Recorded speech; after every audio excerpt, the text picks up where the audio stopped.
Welcome to another captivating episode of Raw Conversations, where fearless moms and experts unite to explore alternative practices.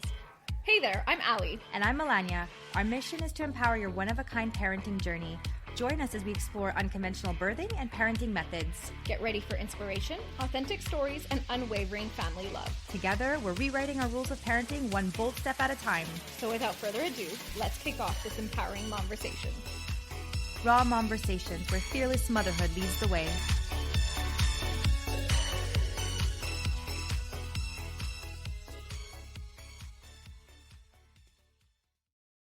Hey everyone, welcome back to Raw Conversations. I'm Ally, here with my amazing co-host Melania. And with elections coming up, we decide to dive into a topic that we think all parents can relate to, the politics of parenting. We've all been there. You're at the playground or maybe a family gathering, and suddenly you realize parenting has party lines. It's like every parent you meet has a platform or a policy or a philosophy, and sometimes you feel like you're the only one with a campaign sign that says, "We're just all trying our best." Exactly. So we thought it would be fun to break down the different parenting parties that we encounter because, let's be honest, parenting is a bit like politics. We're all trying to figure out our approach, defend our choices, and build our little coalitions of like-minded parents. And sometimes it feels like you're on the campaign trail just trying to win over a few supporters. But remember, no matter where you fall on the parenting party line, we're all in this together. We sure are, Mama. We definitely are. Well, we fall under the same party, that's for sure. Yeah. That's why we're here. That's why we're here. Looking for our like-minded members. But, even though you have different views or, let's say, policies, it doesn't mean you can't love and respect the other point of view, which I find that's what's so polarizing when it comes to politics and parenting is everyone is so defensive and protective of their own values and morals and whatnot that it's sometimes I feel people get so emotional and can't understand the other person's point of view. Because then I feel like if you're agreeing with the other side, then you feel like you're doing something wrong as a parent. Yeah. And then you become defensive. Yeah. So do you want to talk about the 4 make-believe parenting parties that we have going on here today? Okay, let's see which one you think you fall under. So the very first one we've come to call the attachment party. And this party is all about connection and nurturing. Members prioritize close bonds, responsive parenting, and practices like co-sleeping and extended breastfeeding. They advocate for gentle discipline and emphasize the importance of being present with their children. And their slogan is "Stronger connections, happier kids." I love that.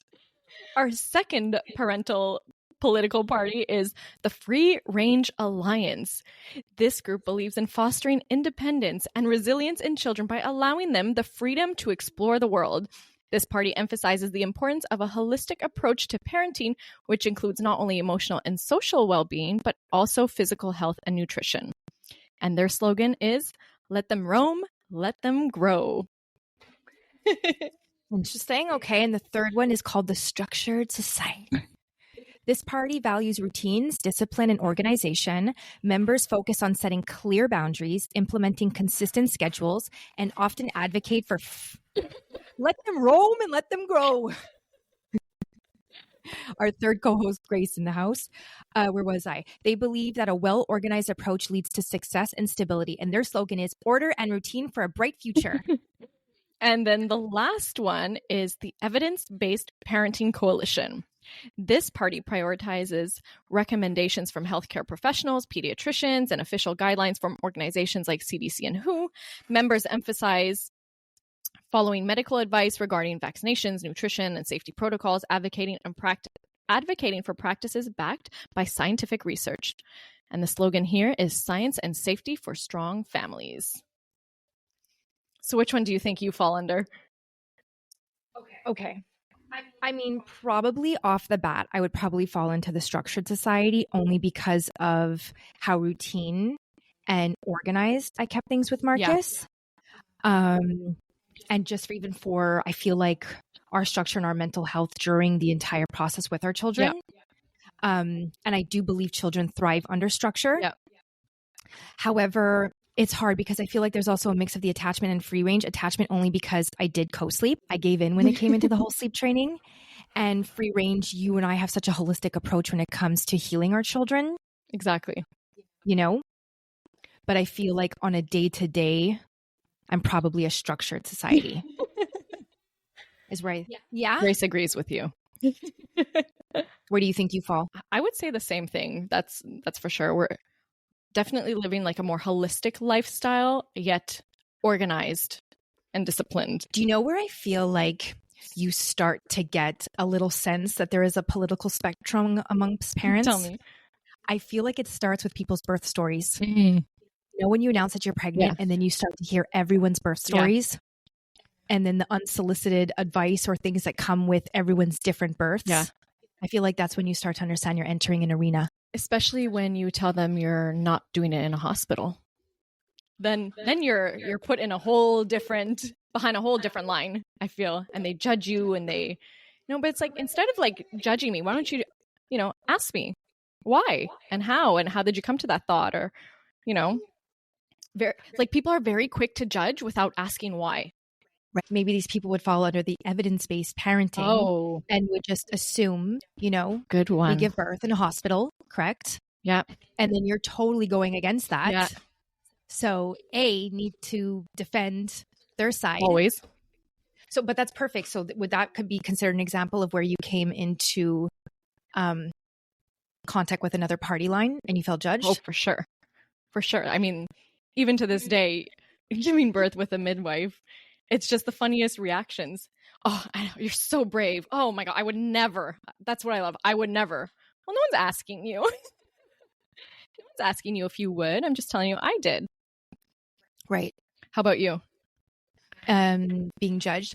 I feel, judged, but I was at a wedding and I felt judged for how early I put my son to sleep. Mind you, I've had struggle when it comes to his sleep. So I'm always so curious to know how other people handle bedtime. It's just such an interesting topic to me. And I remember saying that I put him to sleep around 6:37 and I blew people's minds away because apparently people are putting their children down to bed at 9:10. Yeah. To me, that seemed late. To me, I go to bed earlier than that. I at least need like an hour to like decompress. 9:10? No, that's too late. Oh, but here we are. Right? Defending my early bedtime. Come at us. I mean, it's funny to just kind of like feel pressure to pick sides, but at the end of the day, we're all just doing what we think is best for our families, right? So totally. No judgment here. Judgment-free zone. So another thing that's similar to politics and parenting would be you're always campaigning for allies and building your parenting tribe, which is kind of what we're doing. We're here and we're trying to gather a group of moms who are willing to open up their eyes a little bit, something that's different from what they were taught growing up. I feel like you're very good at that. Based on like your Instagram and you like feeling out the field. I like searching for my people. Yeah. And you are very much a political party leader. Because you know what I do is I'm not afraid to post things. So I'll just kind of throw something out there. And as we all know, I like to do the polls and see like responses and stuff. And just today I asked, do you still trust the CDC? And yes or no, very simple. I'm not asking for like why or what or whatever. But naturally, like people come to me and be like, oh, like I have a question. Like, what do you think about this? And what do you think about that? And, so I feel like I am campaigning, but I'm not campaigning. I mean, I'm just saying this is me and this is the path and this is my thoughts. And, I'm open to welcome you if you have any questions. Like I tell them I'm an open book, ask me anything you want. And here we are. You know, it's funny though, because we talk about reaching out and finding like-minded people. And I find that that's a big portion of that we find on social media. But then I also find sometimes that social media doesn't really help in that sense because like you'll find a mom who seems like she can manage it all, creating like toddler activities every single day, has a toddler activity box in the morning on her breakfast table. And then you're just like, how are you managing it? You know what I mean? And then you kind of feel a little bit like you're not doing it all, you know? But then again, you have to find your tribe of people who don't have the time to make those activity boxes in the morning. Exactly. But then are doing other things. So yeah, another reason why I like to post on my stories is I find a lot of people feel certain things or like have questions and want answers, but just don't know who to turn to. If you're not part of the larger mass party, so to speak, you kind of feel afraid to speak out or to say anything. So I'll speak out and then come and ask and share. And, you know, like I feel like people just need a voice for them. And I think that's what we're doing. So in a way, we are campaign managers. At your service. I mean, speaking of other, though, online social media things, my Facebook, just to give you an idea of how many different groups are actually out there. Yeah. Can I just read them to you? So my Facebook gave me groups that I could discover, and I'm already part of like a couple of mom groups, but even that like floods your homepage sometimes with some of the questions. But here were just some of the other groups that came to my discovery box: Natural Minded Canadians, Christian Canadian Homeschoolers, Screen-Free Parenting Community. And then you have all of the different regions like West Island, Beaujour, South Shore. Then you have Easy Toddler Preschool Activities. Then you have Die Free Kids Canada. There's something for everyone. That's what's really cool. Is like, if you're looking for a community, you will find it. Are there too many communities though? It's okay. Everyone's different. There's something for someone. Yes. You know, it's like, even with my business, I own a spray tan salon, and I also train and educate women to start their own businesses and to spray tan. And one of the main questions is, well, you're just training people and creating your own competition. And I'm like, no, because there's literally so many people out there and there's someone for everyone. So I'm never worried about like a shortage of professionals or groups. There's something for everyone. My husband says the same thing. Yeah. Let's talk about public policies of parenting and navigating judgment in public spaces. Well, an influencer that we actually follow, Amanda, she's pretty impressive. She's got 5 kids. And to see that she like manages and runs her life so smoothly, she makes it look easy and makes us want to have more kids than we have. I mean, she posts in the morning, or she's been doing things daily where you see like the real life behind the scenes. Yeah, she's great. She shares. It doesn't look easy running 5 kids. No, it's hard, but man, she does it well. She posted recently that she was at Starbucks. Her child had a tantrum. She kind of just ignored the tantrum. You know, some parents would tend to it, some would ignore it. I would personally ignore it. A woman turned to her and said, "Oh, I wish you were as nice to your daughter as you are to other people." Oh, man. Well, I can relate only because I know that she posted after how like mad she was at herself that she didn't speak up. Yeah. And I remember taking my son to a Home Depot at a young age, but sometimes mama has to run an errand. Yeah. And you're coming with, you know what I mean? And I don't remember which section we were in. Obviously, it's not for children. And the guy who worked there told me to get a handle on my child. And I didn't say anything in the moment because I was like, okay, he is touching things. But I was like, not nice name towards you. Mm-hmm. Like, no. Yeah. Have a little bit of respect. You see me struggling and do you think I want to be here with my kid? But I got to run an errand. And you know what, Home Depot guy? Now my son goes with his father and we're in the middle of renovations and he wants to be so helpful, picking up 2x4s, being involved in our renovations. And it took me going at a young age and getting him used to it for him to now understand. Exactly. You know? But kids will be kids. There are times, like I remember when you and I were at the shopping mall. Yeah. And Marcus was having like And you took him out. But like it was like an exorcism, like he wasn't even in his body anymore. And sometimes it's just like I have to remove from the situation because I can also no longer be in the situation. Yeah. But if I'm placing an order and I'm waiting for my coffee and you're screaming, it is what it is. Time and place. Yeah. And like read the room, I guess. Yeah. You know? Assessment. Also, I feel like I tend to black out when my child is having a tantrum. Like I don't even know what's happening around me anymore. I don't really care about what's happening around me anymore. That's just me. Hey, everyone does it differently. And I see black too. All right, let's talk about parental policies. Number 1, no screen time policy. We all try to abide by this, but As we sit here in this very moment, my child is in front of Miss Rachel, so we can get through this. I mean, listen, you held off for 25 minutes. We did it, yeah. And we had some technical issues, so she sat through all of that. But yes. So we do our best. Yeah. To stick to it. Yeah. But it doesn't. We try. It doesn't always work. No. And you know, they say don't give a child a screen before 3 years old, and you really want to stick to it. You do. You really want to, but you can't. Maybe some can. And kudos to you if you've achieved that. Clearly, there's a screen-free community on Facebook. Feel free to join. Let us know your tips and tricks. How about policy number 2, the healthy snacks only rule? I mean, I feel like in the beginning with our first, we were super good with that. Yeah. And then eventually, like, if I want to be able to enjoy a coffee at the cafe, he's getting a croissant. Croissant. A cookie with chocolate chips. It's happening. It's happening. Because I want to sit there and enjoy my coffee. How about number 3? Always patient and calm approach. You're laughing already while you're saying it. Gentle parenting? If you want us to do an episode on gentle parenting, please let us know, because it's come up quite a few times and we're always on the edge of discussing it or not. But we should maybe do an in-depth episode. I think we should. That. I'd like to know when it came out, who created it, what their childhood was like. Yeah, for sure. I'm sure it's a huge background as to what inspired them. Yeah. Well, our tone is always to use gentle tones and calmly redirect whatever is going on. Sometimes you lose your shit, and guys, it's okay.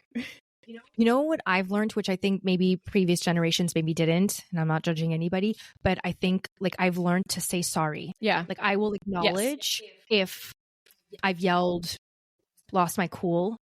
I think we're a good generation of learning to apologize to our kids. Yeah. Whereas ours never did. Not that I recall. No, I mean, maybe our parents did, but I definitely don't think their parents did to them. No, for sure not. Just the shoe to the head. Frozen peas. On the knees. Oh, yeah. Tell me more. I don't know. What is that? You don't want to incriminate anyone? I mean, my grandparents are no longer here anymore. May they rest in peace. I'm pretty sure I heard a story about like my mom having to like kneel on peas. Listen, I'm sure that entire generation has a ton of disciplinary things that they've been through that we would never, well, it would be considered torture now. Totally.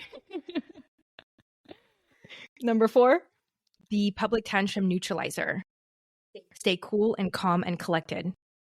Yeah, I feel like we just went over that. Yeah. Cool, calm, blackout. Blackout. We don't see what's going on around us. Number 5, the always use polite language. Us to the kids. Yes. To the kids, we always use polite language. Okay, can we say the story? Between you and I, sometimes we get like heated into our conversations. And our phones are on speaker with our kids around. Yeah. And I feel like I kind of entered the phase before you did with the swearing. Yeah. And so my trick when it comes to swearing now, if Marcus hears a swear word, is that he's allowed to repeat it, but he has to whisper it in my ear. So he can't say it out loud, but he can get it out of his system, because you want to get it out of your system. So that's what we've done. So then now whenever you and I are talking and can I swear? Yeah. Fucking comes up. His reaction towards you. I can just picture his face in the car seat. And then you catch yourself. Oops. Because I forget he's in the car sometimes, We've all slipped up. Something's happened and it was very dramatic and it had to be spoken about in that moment. But we do our best. We've moved past it, but it's good. My trick works. He doesn't say it out loud anymore. Well, Isabel would hear us say, like, shit, and then all of a sudden I hear her in her room and she like dropped her teddy bear or dropped a book or something and goes, oh, shit. I turned to my husband. I was like, oh my God. And we're like, don't make a big deal out of it, because if you do, then they start using it all the time. But I haven't heard her say it since. It's how they know how to use it so correctly, she too. uses it in the right terms. And the passion. With shit. I feel this policy is the pack everything we need standard. Yes. How do you feel about that now with second child? You see my baby bag right now. It's literally like your purse. It's a little bag in my purse with one diaper, a disposable changing cloth, and like 5 wipes. That's it. And first pregnancy with Isabel, you were, what was the insert you bought? Oh, that's a great insert. I forget what it is. I know. Like, love the insert. It fits into like those like LV bags or whatever perfectly, Yeah. you know? You loved it. We have like 3 baby bottles, just in case, 49 diapers, first and second child comparison. Yeah. How about this policy, the super friendly parent policy? The intent is to smile and engage in a friendly chat with other parents, be the approachable one. Yeah, I mean, we always are though. No? I think so. It just sometimes I'm not in a mood to chat. Oh, that too. You know, like if you're at the park, you have to do an outing, and then you just want to sit on the bench or something, and then your kids are interacting, and then you're more social one than me. I mean, I'm always going to be nice. It's just maybe sometimes I don't feel like chatting. Right. No, I get it. I'm also in the phase where my son is very chatty. He is. He loves to talk. And the last policy of parenting, we have the hands-on learning plan, which the intent here is to use every opportunity as a mini lesson for a teachable moment. Thoughts?